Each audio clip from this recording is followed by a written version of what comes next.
Okay, so I thought I'd do a quick little video on flashing the new firmware version 1.3RC30 for KISS FC and compact control. Only going to be covering the KISS FC today. Don't have a compact control flight controller.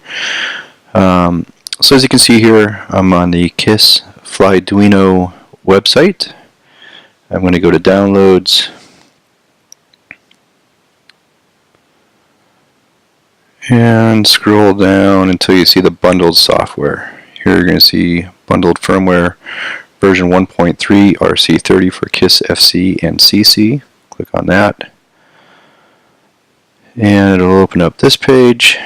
And one thing to be certain here is KISS specifies that you have to use the latest GUI for their firmware updates. And this is a little confusing on KISS's behalf because these firmware updates aren't always consistent with certain screens in the KISS websites. So here you can download the actual firmware. This is the version 1.3RC30, and then down below you can get the standalone KISS GUI here.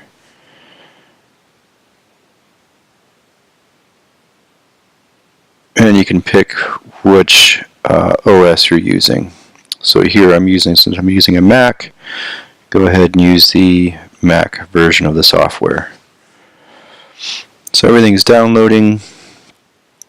I actually already have these installed and ready to go, which is here. So as you can see here, the KISS flight controller GUI I'm running is version 1.16.15. And again, KISS recommends that you use this GUI for version 1.3RC30. We'll get into that a little bit later as to why. Okay, so now we have our KISS flight controller. We have our GUI up and running version 1.16.15. The KISS flight controller, there's actually a bootloader pad.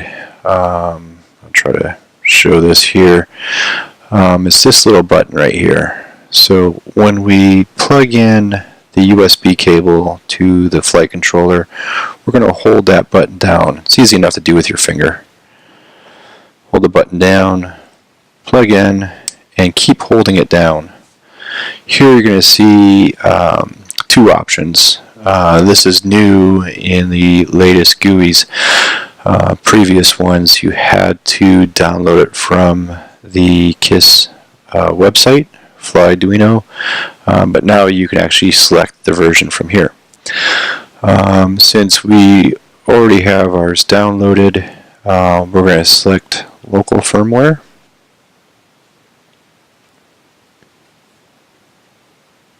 And we're going to go to Downloads, KISS FC version 1.3. Let's see where I got it loaded at.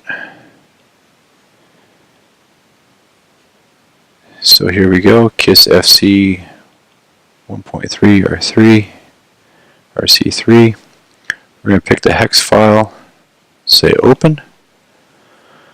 And we're still holding down the bootloader. We're going to say flash firmware. And it'll take a few seconds to go through and flash the firmware. Keep in mind, if you have a new setup and you want to check and make sure that your KISS flight controller is running the latest software, you can do that before you actually install it into the quad, just like I'm doing here. So once it's complete, we can actually let go of the bootloader pin, unplug it. This will flash back to normal. Plug it back in, and say connect. You're going to get this warning. KISS is protective of its hardware and software, so go ahead and say activate now, and everything should be good. So as you can see here, we got firmware version KISS FC 1.3RC30, and you can see here also it is activated, so that means we're good to go. So some of the function I was talking about in the RC30, and I think RC25 has this too, but I'm not certain. These functions here are new. So you can actually have switches set up for turtle mode, as well as run cam split to activate those settings. Also, while we're in here,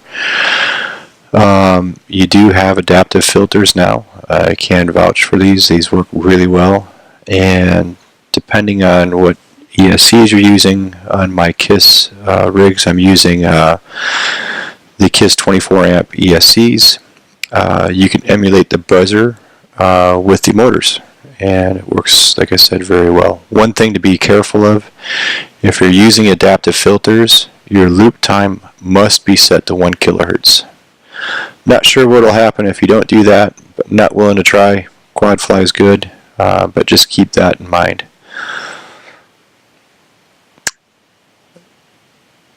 So once that's confirmed, you can actually go through the configuration and set up your receiver for whatever kind of receiver you're running.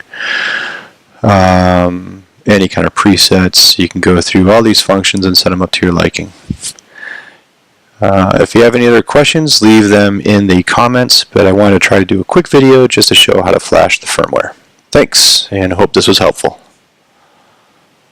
Oh, one more thing. Make sure you hit save before you leave the screen. Anytime you make a setting, even if you're jumping to other screens, make sure you hit save after each screen, or else it won't save. Thanks again, and I hope this was helpful.